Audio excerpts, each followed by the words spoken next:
Amanda, let's start with Marumo Gallants because, again, this was such a crucial victory for them, the first in 5, but it was the performance more than anything else really that stood out. Yeah, they could smell the blood. They realised that City had had 2 tough games, high intensity. Mushin himself said that it was going to be difficult. If he was going to come away with a point, he was going to be happy. You know? So the psychology of that has also got to be taken into account, as well as the physical effects. And Sendani, who was my man of the match, to be honest, plays a delightful ball with his left foot, well weighted. Mango runs off the back of Godinho and in front of Fasika. Neither of them able to get any contact on him to delay or block the run, and that means that Keat has to come out. Yeah, very unfortunate for Keat, because I think the momentum generally for a goalkeeper, you go out and you make sure you want to get that block. But the momentum just carries you, and I think when faced with a smart player like Kumhango, he knows that just one touch, just move it off the goalkeeper, just set to leave the trailing leg. But Edgar, very consistent as the designated penalty taker for Marumo, and I think a very important goal for them, just to set the tone, and maybe just so that they approach the game a lot more with ease and much more with comfort. Yeah, and ultimately it is the goal that made the big difference. Second time this season he's found the back of the net, and each time it's been a winning penalty for Edgar Manaka. However, there were a number of times, particularly in the second half, where Cape Town City had made the changes and they looked much better going forward. Unfortunately, it just wasn't consistent enough. I'm surprised that Petrus and Nodada survived for so long. I was waiting for Mohocho to come on. I can understand why Mushin started with both of them, because he knew what was coming. But I thought that when they went 1-0 down, to bring on Mohocho, who had a bit of a pass on him, I thought that would have been the play. But this is a great move down the right-hand side. Unfortunately, Domingo, who had just come on, didn't have the angle to sweep it to the far post, but that was a great sweeping move. Good save. Yeah, and for a first save of the game, and potentially the last save of the game as well from Arubi, he goes down well. Yeah, I think he had to stay. Komalo gets away with it here because of the angle that he comes in there. The referee is well placed. It's a little bit difficult to see how much contact is made, but he's gone over the ball with his leg and stud showing. So I thought that was a penalty missed by the referee. Okay, let's have a look at that again, because Sir Matthew says he feels it was a penalty. Let's find out exactly what Amanda thinks then, having had a couple of looks at this. It's dangerous play, Lozi. I'm thinking to myself, the ref is probably thinking there was no hard contact or there's no engagement with the players, the feet coming together. But for me, it's dangerous play, and I think that's where you should draw the line. It should have been a penalty, like Matthew says. It wasn't given, and in the end, a 4th clean sheet of the campaign for Marumo Gallants, and I guess in the balance of it all, perhaps deserved today. Without a doubt. Nemjijela and Sindani were very sharp in attack. Mango had the threat from getting behind the defense and from set pieces. So a great attacking performance from them.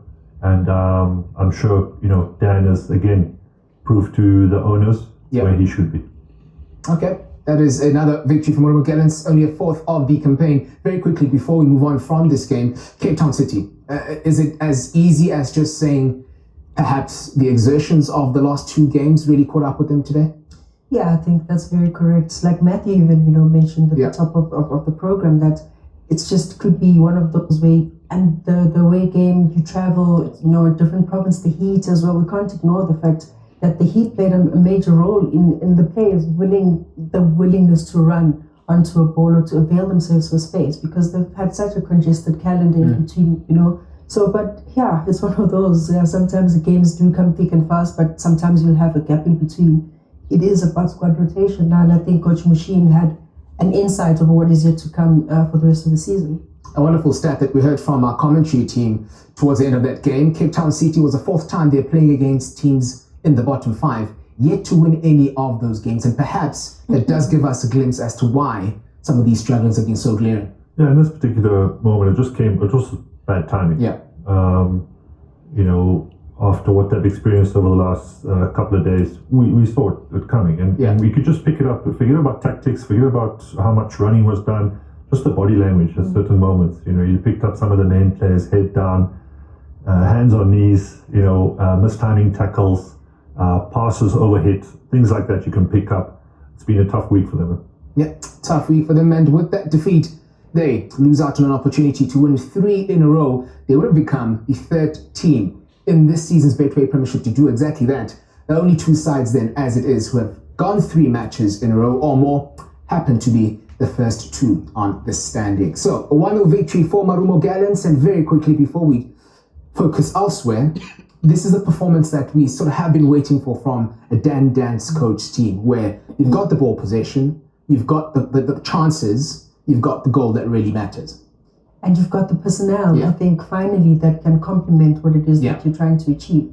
Yes, you're a team that, I guess the identity is to keep the ball, retain the ball and move it gradually, progressive build up into the final third. But now you have dynamic players that can just, make those runs, and you have a player that can give you a good pass. And if they need to get back and rotate the ball, I think they did well in certain situations where they just dictated the tempo of the game by just making those passes. I think Maniso plays such a major role in it.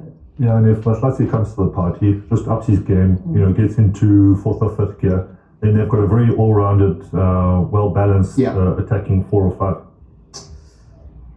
Big reward for Marumo Gallants. First 3 points of 2025. Unfortunately, it keeps them in 13th, but they're certainly looking a bit more up now than they were a couple of weeks ago. Now, elsewhere, particularly in Polokwane, was another game in the Betway Premiership. It was Magesi Football Club, rooted to the bottom of the standings. There were some positives based on how they performed in their last game and first game under coach ODG, but in the end, undone by this from Mungani.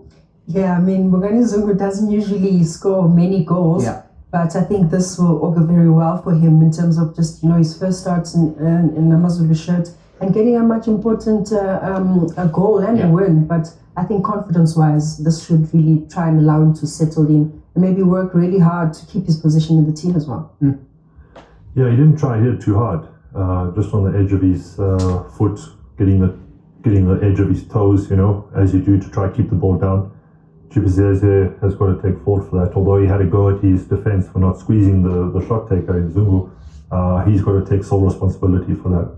Yeah, and at the end, it is the goal that made the big difference. A win for Amazulu, bouncing back from defeat, having come unstuck against Sikuna United a couple of days ago. Let's then go to the old Peter Mokaba Stadium, because we do have the goal scorer who's waiting to have a chat with us as an Amazulu player for the very first time. Join my man of the match, Bongani Zungu. Congratulations on your goal and congratulations on the performance. How did you find it out today? Thank you. First, I'd like to thank God. It was a very tough game. The conditions were very difficult. The pitch was dry. But today we had to grind. We had to fight. We come from a very good performance, but we lost the last game. But today we just told ourselves that, guys, we gotta grind, because we have to try and get 3 points so we can move up the table. Now, you yourself are starting to slowly but surely show that quality again. I mean, you got a couple of minutes against Kukuna United today. You get a start. How's the body feeling? How's the mind? No. Mentally, I'm very good, and I'm grateful to the coaches for giving me the opportunity. And I love to play football, and when I'm on the pitch, I can do what I can. And the coach told me, the more minutes he gives me, the better for me and the better for the team, because I can help the team when I'm fully fit. But I'm getting there. I'm working very hard, and I'm surrounded by supportive coaches, and my teammates are very supportive, and I'm pushing every day so I can get into top shape. Thank you for the entertainment, and congratulations. Pleasure, thanks. First start of the season, first goal of the season for Amazulu Football Club, with all 3 points. A fit and focused Bongani Zungu. What does he bring to this Amazulu team? The ability to hit from outside the box, as we saw. The ability to play as a defensive 6. A deep playmaker as well. Also as an 8, so versatility. Very clever player. But he needs to get match fit, as he said. I think KZN is the best place to do that, to just shed weight. And, are you sure about this? Yeah, absolutely. Yeah. From a humility point of view. But it's good to see him back and on the score sheet. Yeah. Amanda? Yeah, I think for Zungu, he has to keep concentrated. I mean, yes, Durban is an ideal place. So if it's just extra time, we'll go there for Eslavati needs to train. But I think a Zungu that can really, I think, change things maybe for Amazulu, just in a sense, you have lots of Ethan Brooks, your human are there in that midfield. Young guys, I think, that can still learn, but also change, vary the game, how it is that Amazulu approach some of the games. I think it's good for him and just his confidence. Yeah, he wasn't the only new Amazulu player to make an appearance today. There was also an appearance for Sandile Mthethwa coming off the bench. And again, this is just even more ability, even more talent that Amazulu are going to be able to sort of call upon in the second half of the season. Yeah, and if they're in good hands with regards to two coaches, good to see him back on the field as well. I've said it time and time again, Bloem Celtic, Amazulu included, they're sleeping giants.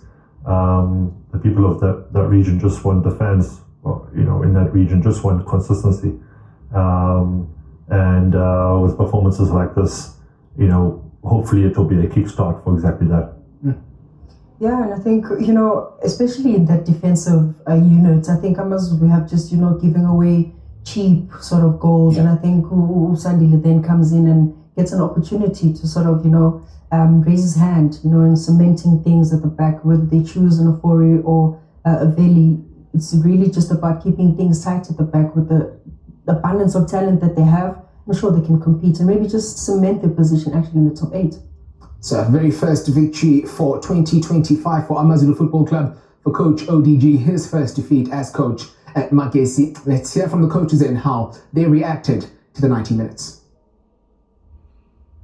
I'm joined by Coach Owen Degama. Commiserations on the loss, Coach. I saw you slapped on looking disappointed the full time whistle. How do you sum up the game? Yeah, look, I've been too long in the game to understand that if you don't take your chances, I mean, we had a clear chance there before halftime. You don't take that, you soon, it bites back at you. But in saying that, I still believe that the players need to put a little bit more pressure on the ball. They tried their best, but if you allow the opposition to play, and the longer they've got the ball, the more confident they become. So if we don't put pressure on the ball, it makes it difficult to take control of the game. We've got to try and win those balls and steal some balls and break. And also just giving the ball unnecessary away. I think that's a poor attribute of the team. But in saying that, we'll keep on working. We'll go back to the drawing board. We'll see what we can do. We'll try and strengthen. But the team definitely needs some strengthening. But we'll do our best and we'll keep on going. I'm confident that we'll turn the corner. Just one win, and we'll turn the corner. I was going to say, Coach, look at your two performances defensively. You were being pretty good. I mean, it's only a 1-0 loss today, and it was a 0-0 draw against Six Galaxy. So attack seems to be the area that needs focusing. Perhaps you use some of your connections in ABT. Motsepe's team to see which strikers and attackers you can find. I think you're very right. I think maybe there's a little bit too much pressure on Makubu. You can see he's not performing optimally. He's not at his best.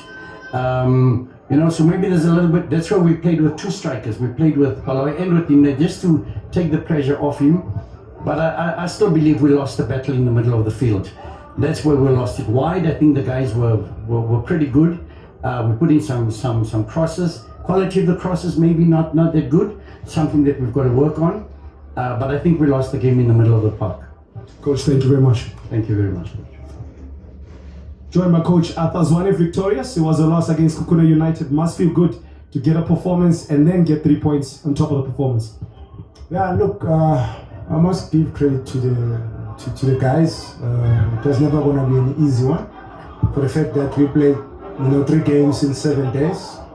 So we had to dig deep. We had to give our best. You could see, even the energy levels, they dropped too early. But we understand. We understand what was important for us today was to make sure that we grind the results. And I think I must give them credit, for doing so. And we knew that from first half they are a team that plays with energy, that plays the ball into the channels, then fight for the second ball. They've got 2 big boys who can hold the ball, who get the support, and also good midfielders who can connect with them. So we needed to deny them that space. whenever they play that long, it's either we get the second ball or we don't allow these players to turn and face our goals. And I think Tara and Kwanda, they did tremendously well, in doing that. And also they threw their bodies just to make sure that there's no ball that goes to the goal. So I think they did well in that regard. Still believe we could have done better, but like I said, I couldn't ask for more. We couldn't ask for more for simple reason. We've been traveling, and the guys as well. I think we left a lot of energy in Capetown to play Golden Arrows, and it was a derby game. And for me, we could have gotten positive results in that game. We created a number of chances. Like you could see today, first half was a bit sloppy. Couldn't create decent chances, goal scoring opportunities. So we looked better second half when we made two changes with Ronwen and Pule. We held into the ball much longer now, and we took control of the game, and we're more now dangerous when we exploiting the space and controlling the pockets as well. Coach, thank you very much for your time. Thank you so much. Congratulations. Those the final thoughts then from Coach ODG and Coach Atazwani. I want to quickly focus on Magesi Football Club because that's yet another game that they failed to win. That's 8 now winless. Just the size of the task ahead for Coach Owendagama. What I appreciate about Coach is that he's very honest in terms of beefing up the squad. I think that's one thing we all thought. Magesi is starting off the season very well, but there's always just that second round of the season that is just so dreadful. It just demands so much more. Will they be able to, maintain that kind of performance? Yeah. And clearly now they've been struggling. So he also touched on the areas where they can improve, the quality of the players that they have and where they can improve. So he knows exactly what needs to be done. As to whether they have the capacity or maybe even to get the players to beef up the squad, we are yet to see. Does it lie there now? Does the future or the potential future of Magesi Football Club lie on recruitment? And how much of that prize money are the owners willing to spend on new players, come the window? That's all important. And whether they should have allowed Larson to remain and enjoy that aspect of perhaps going into the market and getting Sokota and Matupa up to speed, because we knew that the depth of the squad was going to be tested. So players who have that experience, especially Matupa, Owen mentions the pressure on Makubo. He's someone that, should he get back to fitness and form, can take that pressure off. So, another Saturday where we didn't have too many goals, but fortunately much better than previous Saturday where across 3 games we didn't have any goals. This time around, Amazulu winning by 1-0, as well as Marumo Gallants getting the better of Capetown City by 1-0. The Betway Premiership does continue tomorrow.